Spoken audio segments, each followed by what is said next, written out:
কৃষকদের বিভিন্ন দাবি নিয়ে কৃষি ও কৃষক বাঁচাও কমিটির পক্ষ থেকে মেমারি 1 ও 2 নম্বর ব্লক কমিটি প্রায় 1 ঘন্টা পথ অবরোধ করল মেমারির শঙ্করপুর বাজারে। আজ পূর্ব বর্ধমান জেলার মেমারি থানার শঙ্করপুর বাজারে চাষিদের ক্ষতিপূরণের দাবিতে ওই এলাকার চাষিরা শঙ্করপুর বাজারে প্রায় 1 ঘন্টা পথ অবরোধ করে। কৃষি ও কৃষক বাঁচাও কমিটির পক্ষ থেকে সাংবাদিকদের জানানো হয়, আগামী দিনে বর্ধমান জেলাশাসক দপ্তরে স্মারকলিপি জমা দেবেন। সেই সঙ্গে আরও জানান, কৃষকের ক্ষতিপূরণ ও বীমা এবং সারের দাম কমানো সহ বিদ্যুৎ বিল কমানোর নানান দাবিতে এই পথ অবরোধ বলে জানা যায়। আজকের এই পথ অবরোধে উপস্থিত ছিলেন কৃষি ও কৃষক বাঁচাও কমিটির বর্ধমান জেলার সভাপতি ও সাধারণ সম্পাদক। এখন আমরা সকলেই শুনে নেব কৃষি ও কৃষক বাঁচাও কমিটির পক্ষ থেকে সাংবাদিকদের মুখোমুখি হয়ে কি জানালেন। এই যে আলু চাষে আমাদের ক্ষতি হয়েছে, আমরা কোনো রকম ইন্স্যুরেন্স কোম্পানি আমাদের ঠিক মতো পয়সা দেয়নি। সেই প্রতিবাদে আমাদের এখানে আজকে ডেপুটেশন দেওয়া হচ্ছে।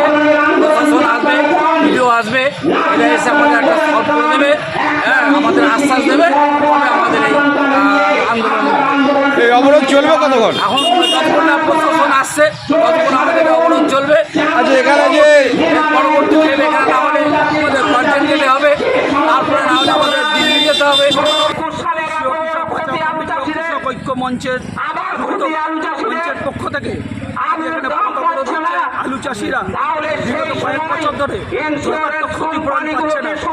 বীমা কোম্পানিগুলো তারা যে ক্ষতিপূরণের রিপোর্ট দিয়েছে, আমরা সেটা দেখতে পাচ্ছি যে যারা যথার্থ ক্ষতিগ্রস্ত যে সমস্ত এলাকা, সেই সমস্ত ক্ষতিগ্রস্ত এলাকাগুলোতে কম পেয়েছে বীমাটা। আর যেখানে ক্ষতি বিশেষ কিছু সেখানে দেখা গেছে বেশি অংশ সেখানে টাকা পাচ্ছে।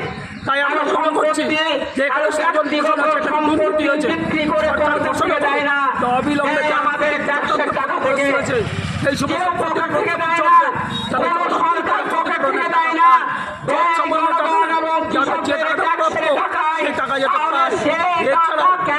কয়েক বছর বিগত 3-4 বছর আগেও পরপর যে আলু চাষে ক্ষতি হয়েছে তারা সবাই পায়। এই সমস্ত চলছে। এর সাথে